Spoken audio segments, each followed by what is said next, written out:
across the world. So thank you for letting us know. Oh, thank you, Susanna.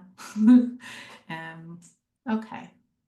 So I'm going to officially say welcome to everybody. Thank you so much for joining us today on behalf of the Certificate of Sephardic Ancestry, the Jewish Unity Through Diversity, Reconnect Our, Jeannie Milgram, and I'm sorry, and the Virginia, Chabad of Virginia.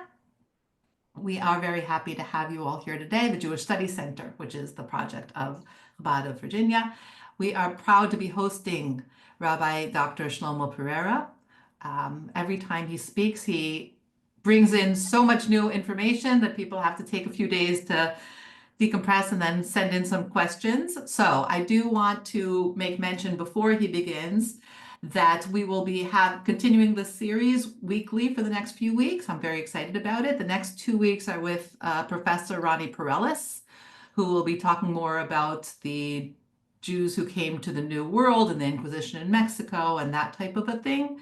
Dr. Roger Martinez will be coming back on February 12th. So please make sure to follow us on Facebook or Instagram or on the website and register. He's going to be talking about remaking the world after the exiles, and then after that we will have a February 19th a question and answer time. So please start sending in questions that you want us to elaborate on. We are excited to have this option, and we will bring in possibly different speakers based on what the questions are. So please do send in your questions. Some of our upcoming classes are on Tuesdays, some of them are on Wednesdays. Make sure to send them in. So I don't want to take up more of Rabbi Pereira's time. So I'm not even going to introduce the topic. I'm going to let you introduce it. I'm just going to say that we are really honored to have him back and to share with us about the history of the Iberian Peninsula and what has come out of it, and make sure that we remember our history and connect to our heritage. So I'm going to hand it over to you. Thank you. Thank you. Thank you. Thank you. Okay.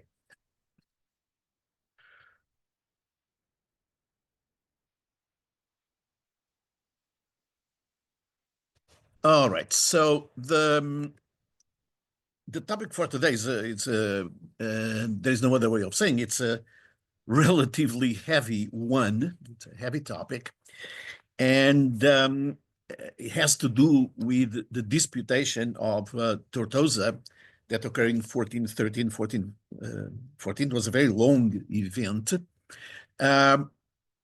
but maybe a better name for today's class would be the terrible 1400s. The terrible 1400s, because this is a decisive episode, but the whole 1400s were extremely difficult times for Iberian Jewry.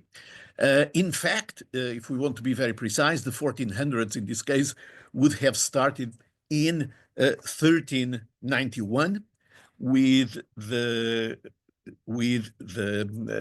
big massacres, the big pogroms that started in Seville. And we need to just revisit that very briefly.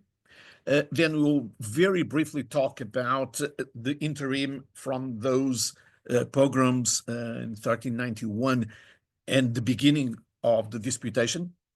Naturally, we'll spend most of the time talking about the disputation, but we want also to understand a little bit about the aftermath of the disputation and really give you a very brief rundown of what happened throughout the rest of the 1400s. And as I said, it's the horrible 1400s. So to start, and just to put things in context, these terrible 1400s had started in 1391. We had a whole talk about this, and the events really were the very first case of institutionalized and very, I would say, organized to a certain extent, but certainly very widespread pogroms against the Jewish people, starting in Seville, but they really went from one city to the other and destroying the communities, the Jewish communities, converting people by force, killing people, stealing property. So it was really a pretty nasty event that had been brewing for maybe 10 years. The instigators of the event, Ferran Martinez and others, they have been working on it and organizing things for a while, and the opportunity arose starting on June 6th of 1391. And again, for 3 months after that, it was a whole sequence of pogroms and destruction throughout Castile and Aragon, mostly. And after these 3 months, if you want to take stock of what happened, of the Jewish community in the Iberian Peninsula, in what we would call Spain, let's say, which was about 600,000, so it was an extremely large community. About half of it was affected by these riots, these pogroms. At least 70 communities were literally destroyed. They were obliterated. 70 Jewish communities in 7 Jewish locations. And in general, the Jewish presence was reduced in half, from about 600,000 to about half of 300,000, broadly speaking. And why? Because these are very round numbers, but seem to be very accurate, because about 100,000 Jews were killed. Another 100,000 were exiled, they fled. And about 100,000 were converted to Christianity. And this is where things become really interesting and dramatic, was with such a large number of people that converted to Christianity. Very few converted on their own will. The degree of pressure, the degree of force that was used varied a lot. But be it as it may, it was a very large number of people that converted to Christianity, or were forced to convert, if you want. So what happens after these pogroms are gone and everything is calming down a little bit? Well, you have a very weird situation now, because you have a very large number of people that just, so to speak, last week were Jewish and now they are not. And they still have their families who are Jewish, and they still have their neighbors who were not Jewish before and now still are not Jewish and don't know how to deal with them. So it was a very rough path. And just a couple of years after, you start having segregation laws, for example, in Castile, to prevent the new Christians, if you want, to associate with their families. In Castile, a few years after, there were some professions already that were forbidden to Jews, for example, lending money and collecting debts, and incidentally, forbidding Jews from collecting debts, or it was a very, very convenient way of eliminating the debts. Then by 1408, just another example of the legislation that starts assuming completely this anti-Jewish character. And maybe the emblematic case is the so-called Proclamation of Alcalá de Henares in late 1411, where it completely establishes, institutionalizes segregation of the Jewish communities, institutionalizes the regulations in what you can wear and not wear, the clothing, the restrictions on the professions that you could assume, the prohibition on public displays of religion, and at the same time, a very significant increase in the missionary efforts. So things only got worse, and maybe the turning point in terms of all this legislation, and it's important to understand that it's not everything started at the popular level, but now all these persecutions and all these segregations are institutionalized, or are beginning to be institutionalized. So these famous or infamous laws of Valladolid that were adopted in the beginning of 1412, they formalize everything that we were talking about, the separation, the fact that the Jews could not work in all these different types of professions. And in a way, what these laws tried to accomplish is really separate the Jews from the people that were recently Jews and just were converted by force. Because, of course, having the two groups together, the former Jews and the Jews interacting, allowed lots of the former Jews to continue being Jewish. After all, they didn't stop being Jewish on their own volition. And so the idea was to try to separate them. And look, you had plenty of situations in which part of the family, even sometimes husband and wife, when part of the family had converted, the other didn't. So it was natural that they would have some interaction. And that's what was the purpose. One of the main purposes was really to separate completely these groups. On the other hand, you're trying also to separate them from the Christians proper. So again, it's segregation really being implemented, not only in terms of residential locations, but in terms of professions and other types of activities. Now, who were the instigators of all of these, all this legislation? There were two main instigators. There were actually more than two, but let's start with these two. One may or may not be surprising, was Pope Benedict XIII. Now, here it's important to put things in perspective. This Pope is the so-called Pope of Avignon, meaning he was not the Pope, he was one of the three popes that existed at the time. It was a period of schism.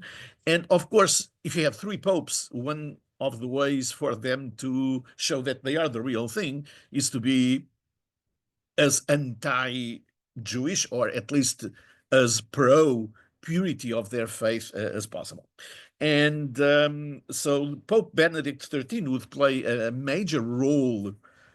First of all, he was originally from Spain anyway, but he was the Pope in Avignon. That's, of course, in Provence, very, very close to Spain. And he had a major role in all the things that we have been talking about and will be talking about in the disputation proper. And as a matter of fact, he participated personally in the disputation of Tortosa.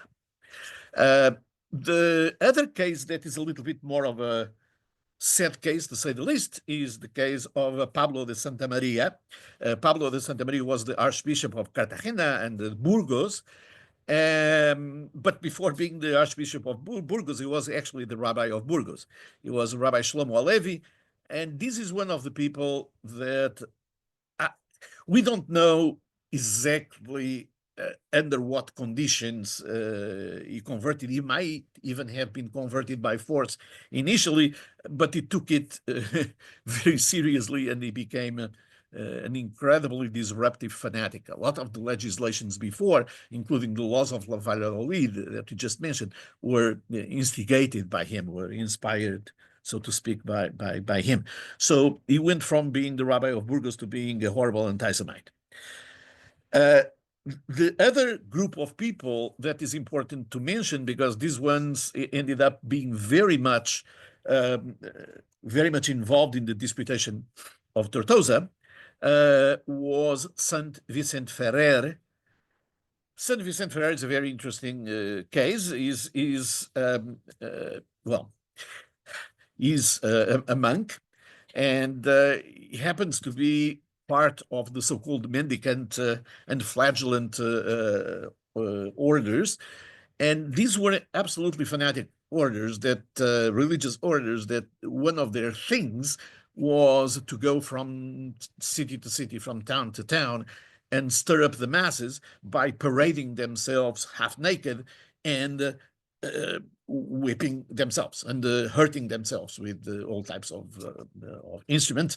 So it's flagellation. That's why they were called the flagellants. So they were suffering for whatever the iniquities of people, and that was their way of asking people to repent. So you have a lot of show of blood, which always is a very good catalyst or a bad catalyst to stir up the masses. One of the things that he is famous for, or infamous for, is that he managed to convert Yeshua Lorki, who became Geronimo de Santa Fe, and he became also a rabbi anti-Semite. And he was someone that was very instrumental in creating all types of trouble to Jews in the future. So one of the things that you see from here, before we continue, is that what is starting to be unique at this stage is that you have the anti-Jewish actions, events, and so forth being inspired and led by Christian fanatics, which is what you would expect, but now also with the help of people that were Jewish and were converted and now are horribly, they are worse probably than the others. And the bad part about it is that since they were brought up Jewish, since they are knowledgeable, at least in theory, about Judaism, they can use Jewish sources to try to entrap Jews. It's not, I mean, St. Vincent Ferrer, he cannot quote from the Talmud. He cannot quote from the Midrashim, from Jewish sources. Geronimo de Santa Fe, he can. And he can use it and misuse them to try to convince the Jews. So you can talk their language, the language of the traditional, observant, pious Jews. So there is this change that is a very important change. So when we get to the Disputation of Tortosa now, first thing to keep in mind is that the term disputation is actually a pretty bad term. It's the usual term that is used in historical research and so forth. This is not a disputation. This is a trial. This is a kangaroo trial. It is basically, and I'll show you exactly what the purpose is, because they were not shy about saying what the purpose of the disputation was. But the objective was basically to humiliate the Jews and submit them into conversion and just show them how wrong they are.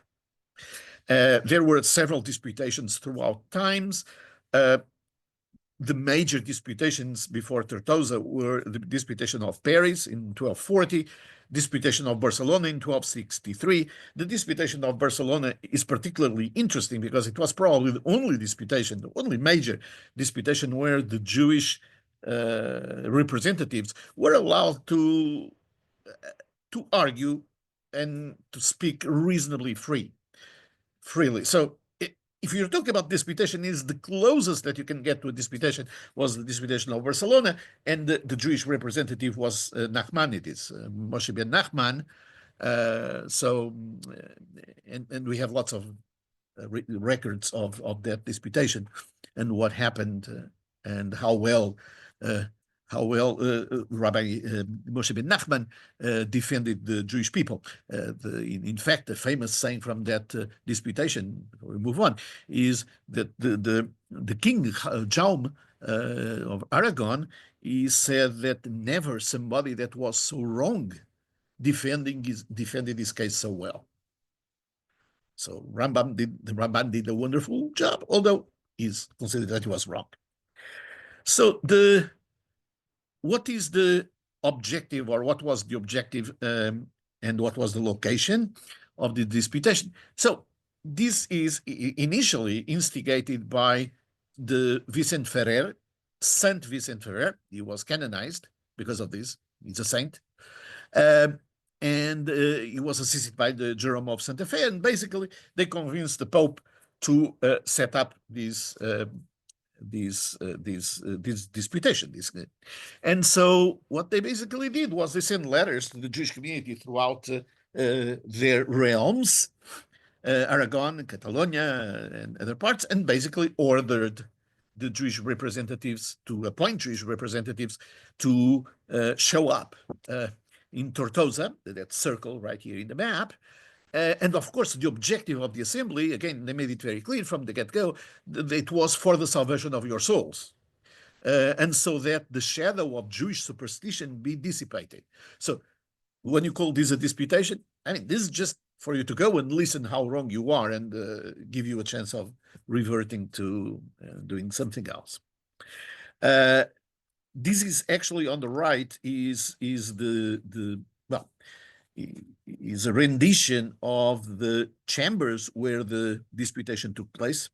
And it's interesting because, again, there was a very large number of people participating on this disputation on the Christian side and about 20 on the Jewish side.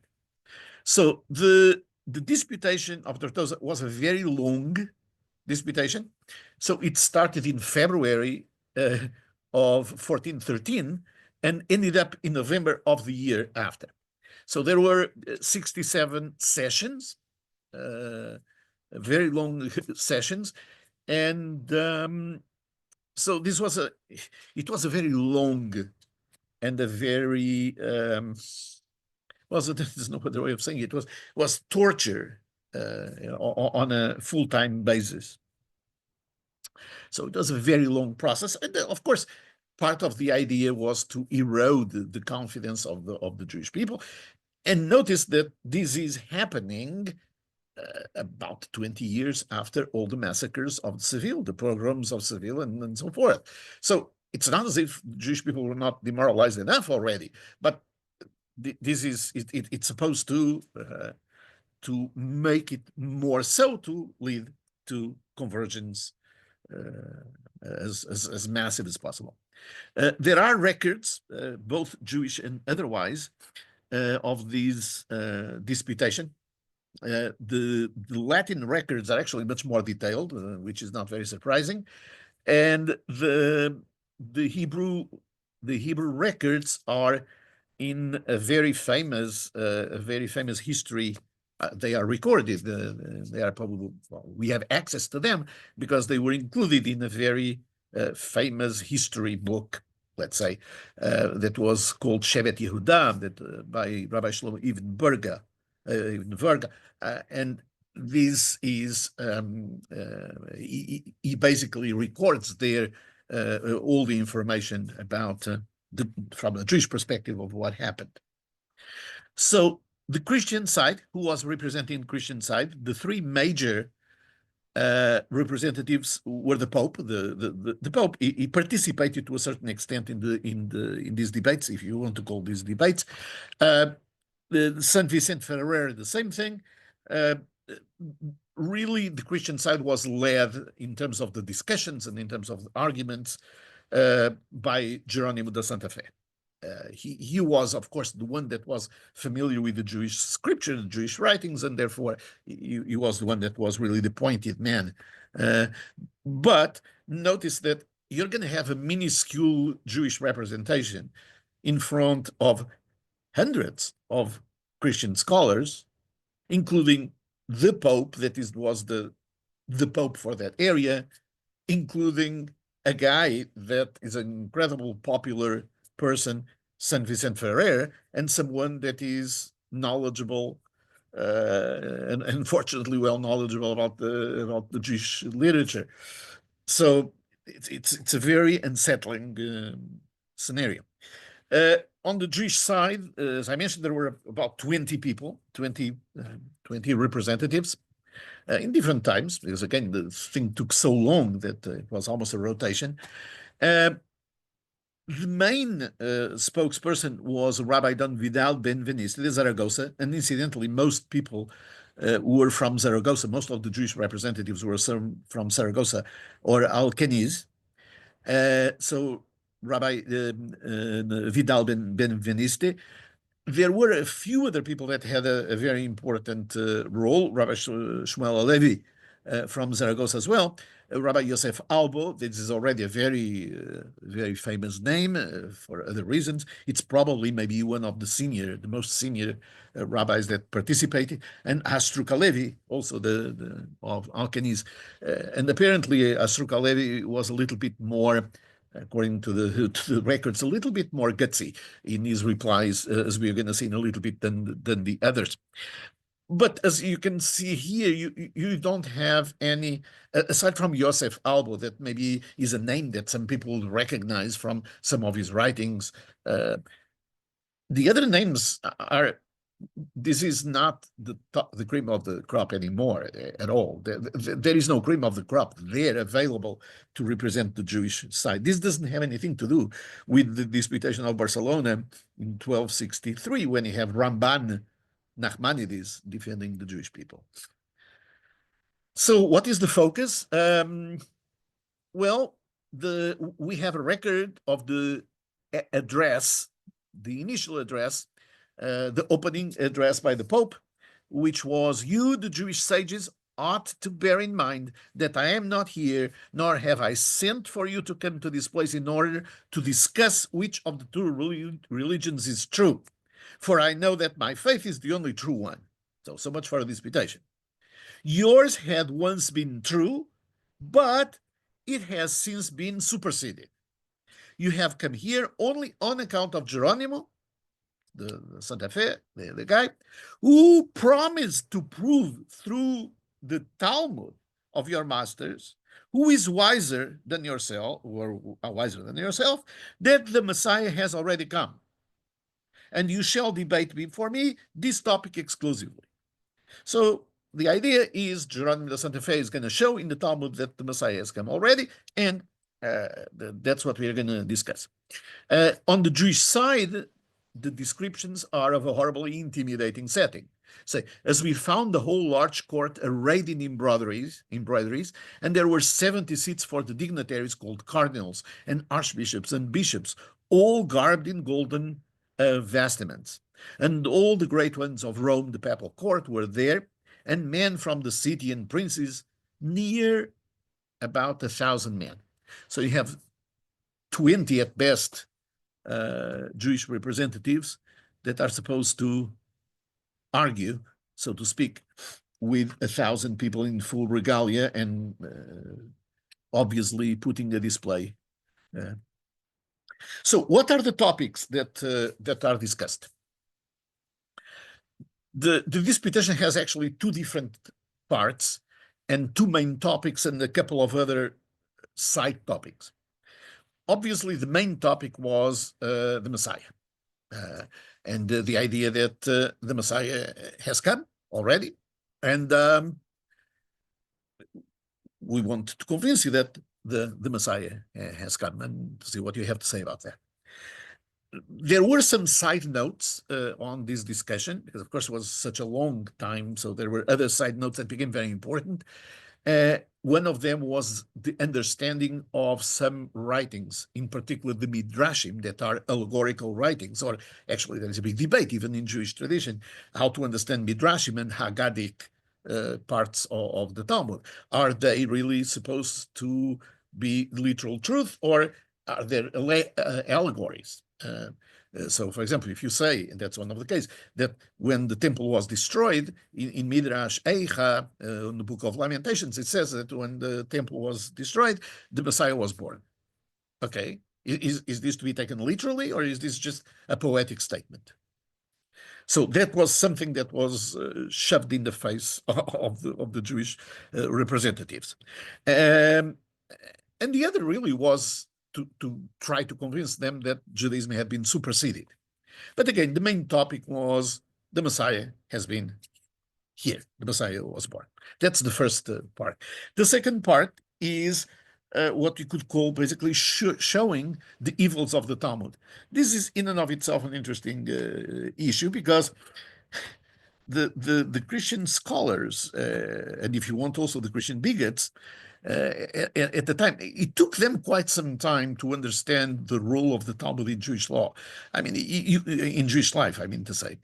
You can say easily that for the first 1,000 years, they were missing the point, because they were attacking Jews on quotes from the Hebrew Bible, but without understanding that the quotes of the Hebrew Bible come in a context that is explained in many other sources that are crystallized in the Talmud, and therefore, just because in the Torah it says that you don't eat you don't cook or eat the calf in the mother's milk, this this has a very big implication. It's not just that you don't eat the calf in the mother's milk, you don't mix meat and milk, you don't cook, you don't eat, you don't benefit. It's a whole world there. That again, it took a long time for the Christian leadership to understand that if you just argue with Jews based on Tanakh, on the Hebrew Bible, you're not going to go any place because of all the other component. It's oral law, if you want to call it that way. But by this time, they have to figure that out, and having Jews using, in this case, Geronimo and Santa Fe, using the Talmud against the Jews. And we will see that their take was a little bit schizophrenic about the Talmud, because we are going to see, on one hand, the Talmud is evil, but on the other hand, the Talmud has the information that shows that they are right, which is, again, is a little bit schizophrenic, their attitude. So what I want to do, because of course we don't have an infinite amount of time, I want just very briefly to tell you tell you about maybe 5 or 6 episodes, small episodes, that give you an idea of what was going on and the nature of this disputation. So one of the episodes is that the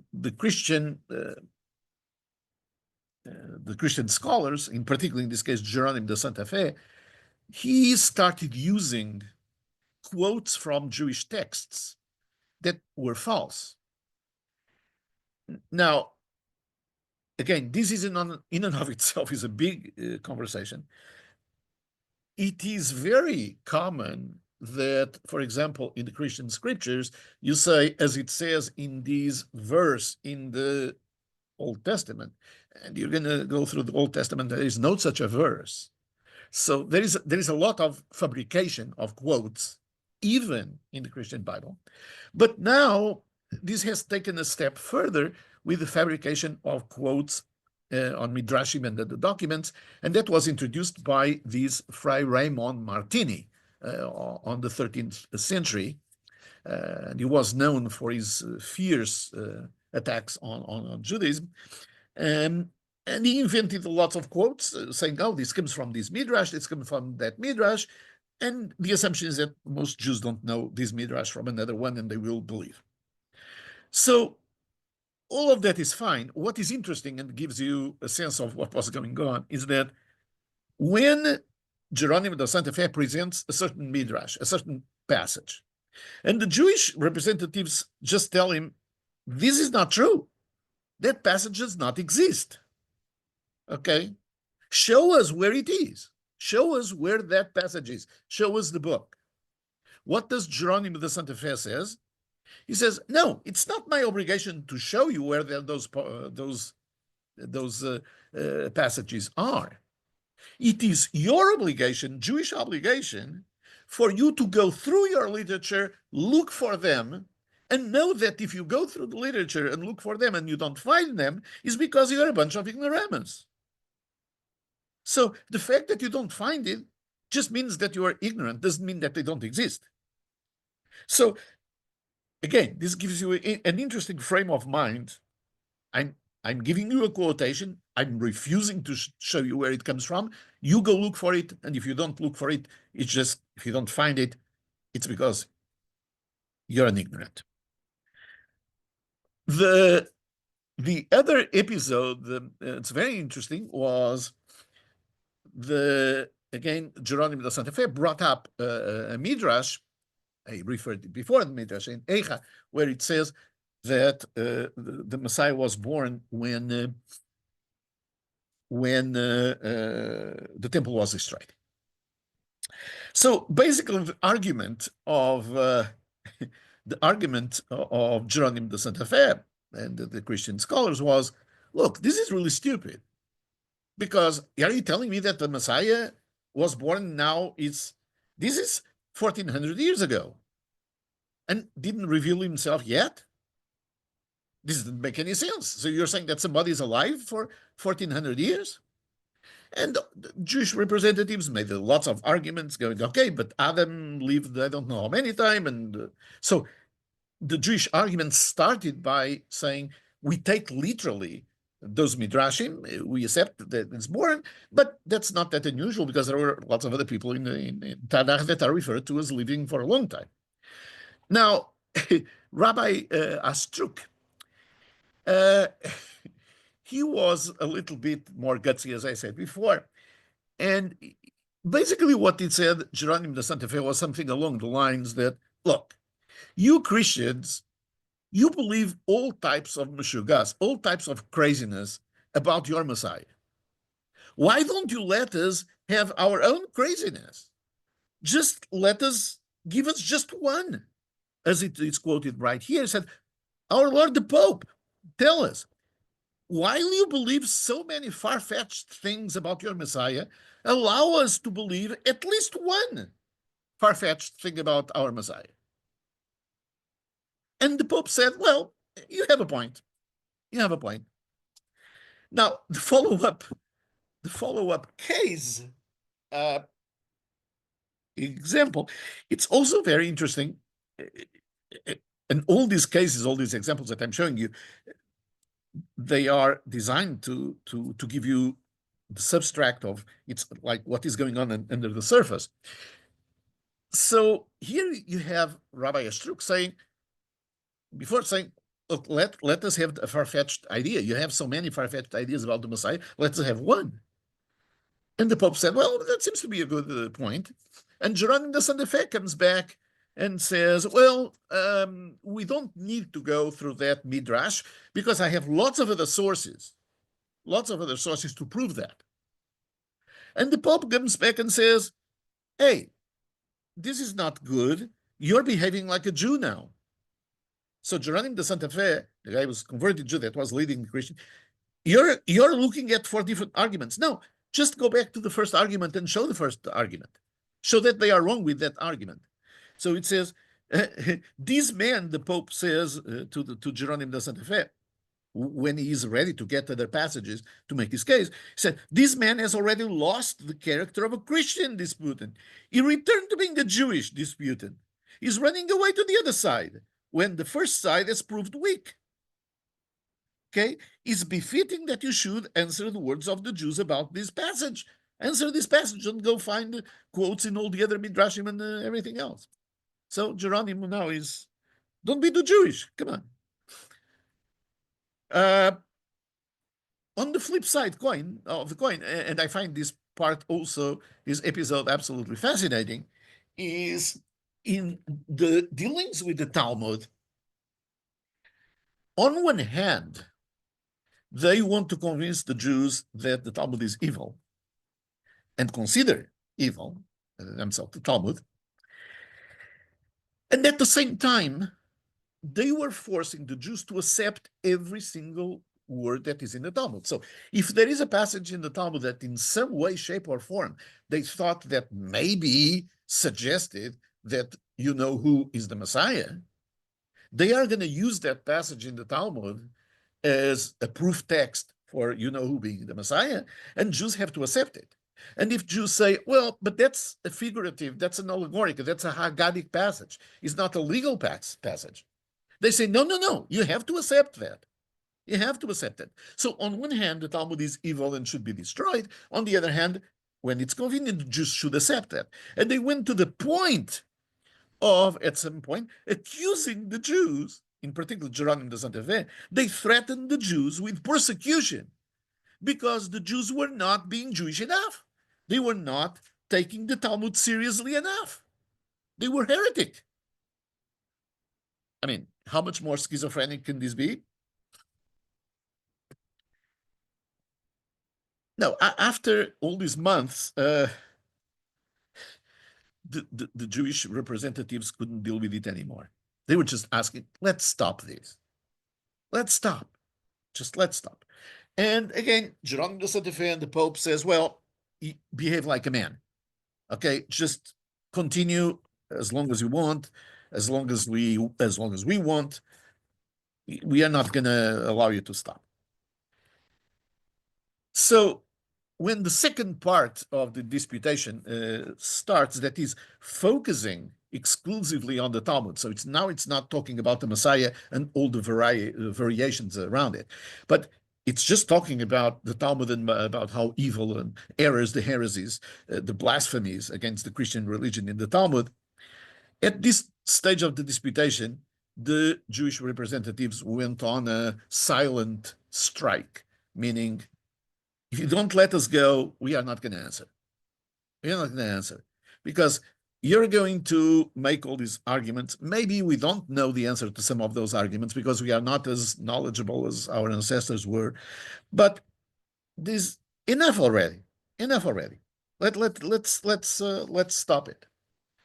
And at this point, after almost 2 years, the disputation was concluded. So how did the disputation end? What was the aftermath? Well, predictably enough, the Pope Benedict, he declared the church the winner of the disputation. He could have done that before the disputation started.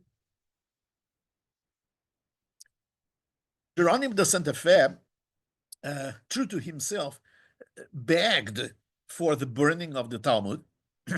See, as the Jews were so horribly defeated, the Talmud should be burned, and Pope Benedict obliged. So he issued actually some orders to collect Talmuds and at the very least expunge from the Talmud some of the parts that were considered anti-Christian. Some of them, it was completely an hallucination to think about them as anti-Christian, but be it as it may, and in some cases just destroying the Talmud. One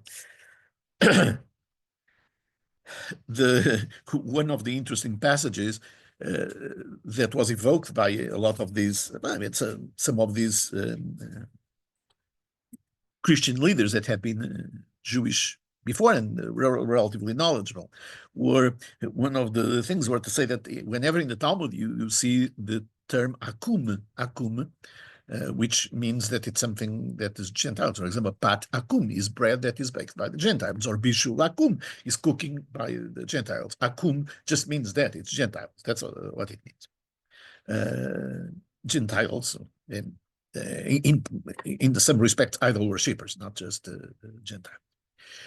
But akum, what these people were arguing is that whenever you see akum in the Talmud, that is an acronym. It doesn't mean Gentiles. It's an attack on Christianity, these Jeronimus argued, because it means of day, korvei u'ma'alot. That's the original term. Of day, korvei and ma'alot means the people that worship the stars and the planets, but they say, no, that's not what it means. Of day, Christ v'Miriam. So is the worshippers of Christ, so the K is for Christ, and M for Miriam. U meaning the, meaning the connection. So, I mean, you have completely hallucinating arguments about the Talmud. Now, while the disputation is going on in Tortosa, you can only imagine how people were feeling. And the truth of the matter is that both in Tortosa and in other areas, while this was going on, San Vicente Ferrer had a campaign of going from city to city and gathering the Jews, making the Jews go to the synagogue, giving speeches, conversionary speeches to them in the synagogue. He was famous by going into the synagogues with a cross on one hand and the Torah scroll on the other.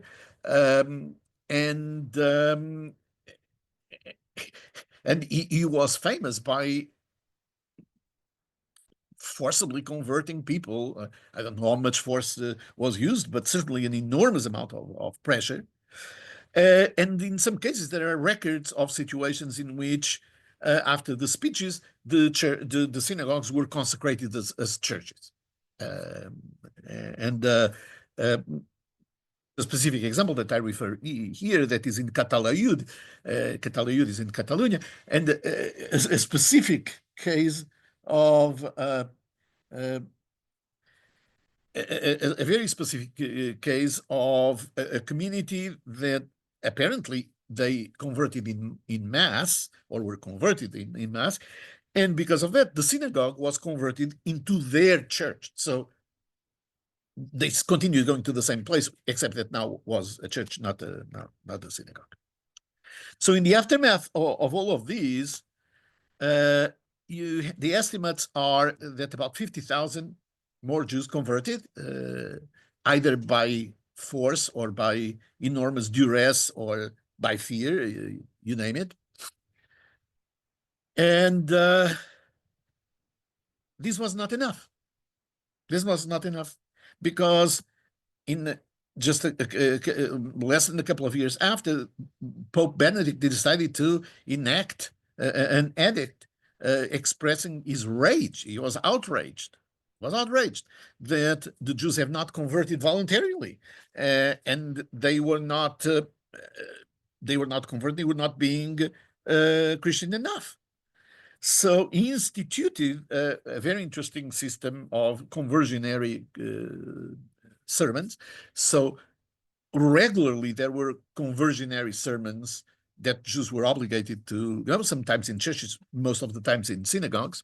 And I like to say very, very, very sarcastically that these sermons by the friars and other Christian clergy in the synagogue, they were compulsory. The Jewish community, they had to go and attend the synagogues.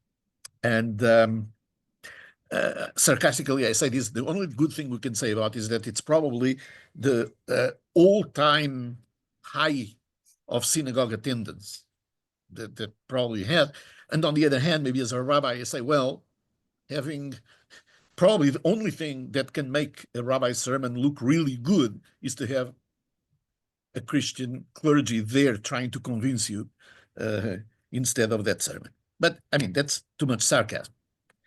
Okay, so what happens now in the aftermath of this? Essentially, what happened? Time for questions too. So 5 minutes? 5 minutes at most. Yeah. Okay, good.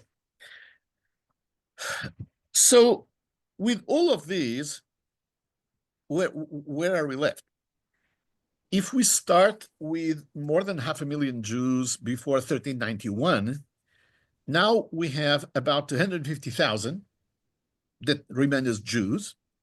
You have about 150,000 that are conversos, that are, well, officially, in one way or another, they were converted by force, and they follow or not Judaism or Christianity to a certain extent. And this means that we have now essentially three types of Jews, three Jewish peoples. You have Jews that remain Jewish. You have the Jews that became Christians for good, and you're talking about the Geronimo, the Santa Fe, and Pablo, the Santa Maria, and others. And then you have people that were Jewish, but I mean, they have been converted by force or whatever the situation was, but they are trying to do something Jewish. They are trying to continue to do something along their faith. And these three, the fact that you have these three types of people, three types of Jews, represented an enormous problem with extreme consequences for Jews. It was a very hard situation for the Jewish people because you're literally talking about having families, as I said, divided at the middle. What do we do with the other people that are not officially Jewish? They are now officially Christians. What happens if they want to come back to Judaism?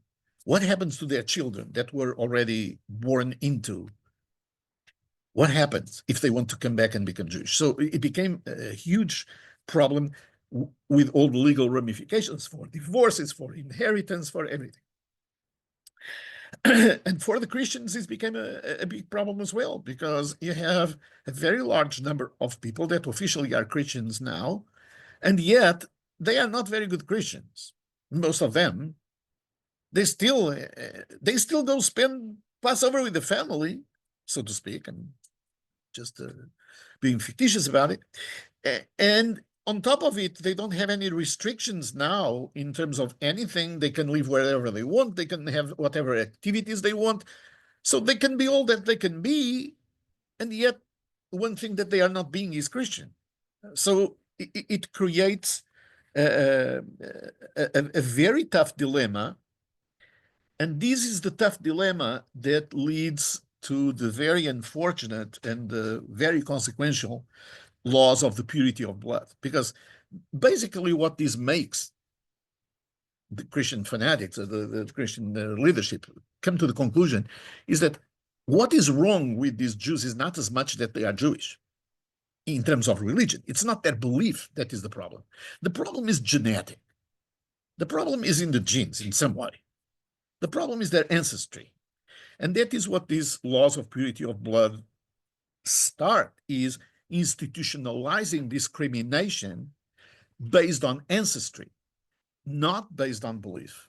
And this is a paradigm shift. Why? Because you can change religion, but you cannot change ancestry, although it became a business to falsify ancestries at that time. That continues today, incidentally, but that's another conversation. So, and you can redeem a Jew if you think that it's a matter of belief. If it is a matter of ancestry, you basically just have to kick them out. And essentially that's where it went from that point on. You have segregation laws, you have the introduction of the Inquisition, you have expulsions all over the place, and eventually where do you end up? You end up with 1492, with the expulsion of the Jews. There was not a very strong effort to convert them. Why? Because it's a racial thing. It's a racial thing. It's not a belief thing. That's what the purity of blood, how insidious that was. Not only that, the people that were Christians, the Jews that had converted, they always had the stigma of, yes, but you have the wrong ancestry. And that's why you have such a business of falsifying ancestry of people that were from Jewish background, trying to cover that.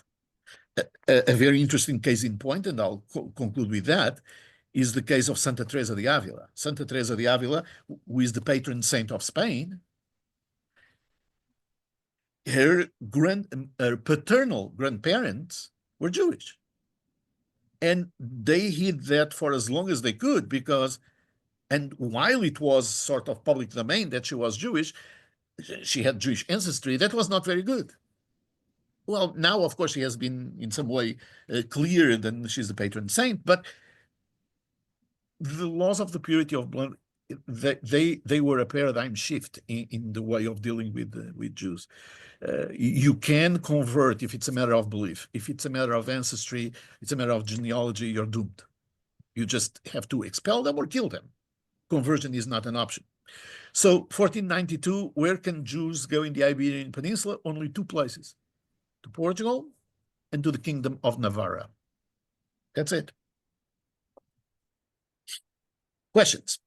Thank you. There are some really big questions here, so I'm not sure we're going to get to them. Like I said, we're going to have some Q&A sessions as well. So hopefully we'll have Rabbi Pereira back. But I'm going to start with one because Ellie's seems very frustrated. I understand his frustration. He says, I'm very interested by the case of the chief rabbi of Burgos, Shlomo Halevi, turning into Bishop Pablo de Santa Maria. What were the causes of his moves? How did he become so anti-Jewish, becoming the main author of most of the anti-Jewish things there? 1391 doesn't justify his decision to convert. He was the chief rabbi. What went wrong? So he's asking for some explanation, I believe. I don't know if you have one.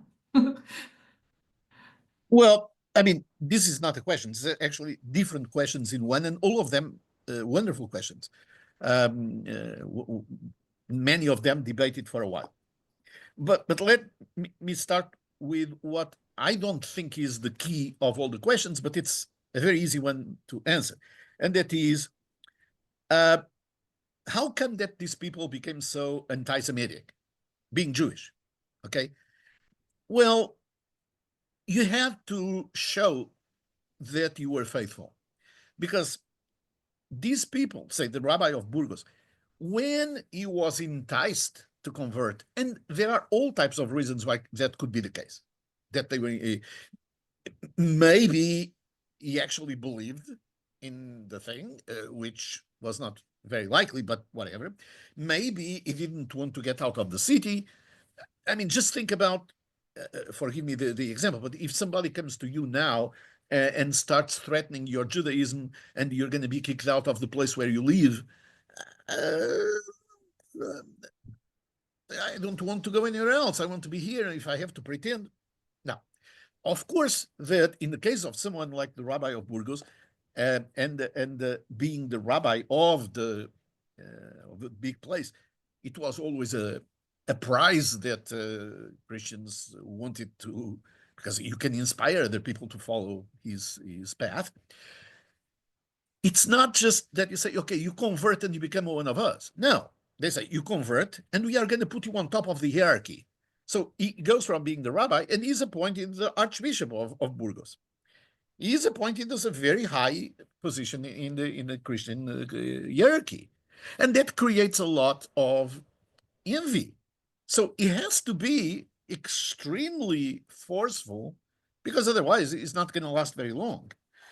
So when you convert and you get to these very high positions, becoming anti-Jewish, it's not very surprising. It's a defense mechanism. Now, that begs the question is, why did they accept it to start with? And of course, these are exceptions, very painful ones, very painful, but they are exceptions, okay? And just for the sake of argument as well, the wife of the rabbi, his wife, of the Rabbi of Burgos, she did not accept conversion. She refused to convert. And the former rabbi, now the archbishop, refused to give her a divorce. He forced her to live with him, to continue to be with him. She never converted. She never converted. And the ignominy of it was that when she passed away, he buried her in the cathedral of Burgos. She's buried in the cathedral of Burgos next to him. She never converted. So, again, why did he convert? Now, in Jewish literature, there is a huge debate, and I'm talking about Jewish literature at the time. You may remember that you talked about Rabbi Albo as one of the ones that participated in the disputations. He wrote a lot about that, other rabbis, but the main theme was that Spanish Jewry, general explanation why so many people converted. Spanish Jewry had become very too well to do. They became too ingrained in philosophy and other things as opposed to Torah. You can rephrase it to say they were not religious enough. And there was a huge debate about the influence of philosophy, again, at that time, and basically saying, well, this is the cost of effectively assimilation.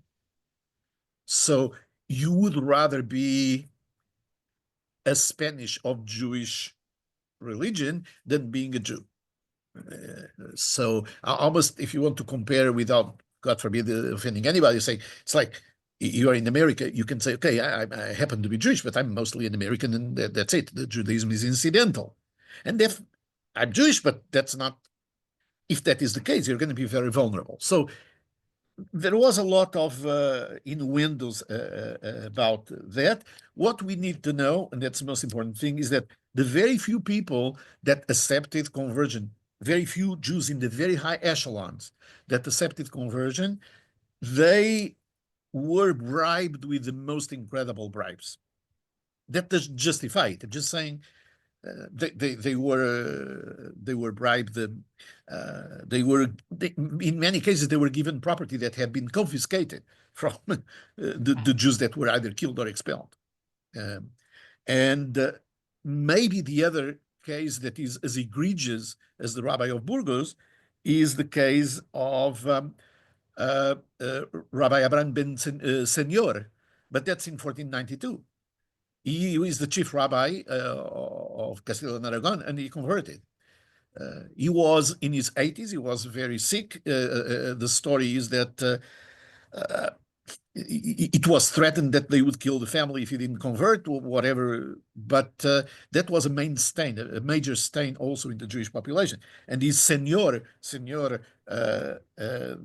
name, senor, like senor in Spanish, and the Jews of the time, the Sephardic Jews were saying, this is not senor, this is snei or, is the hater of light.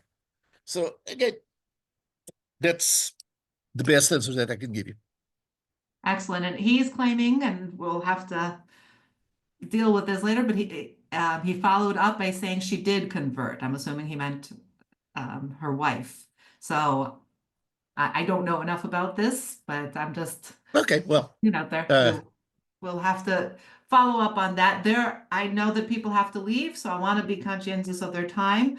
I think we're going to have to, for this one, if that's okay, find a time to do a follow-up, because some of these questions are just too big to quickly, like we were talking about before. We can't have 10 minutes and finish them up.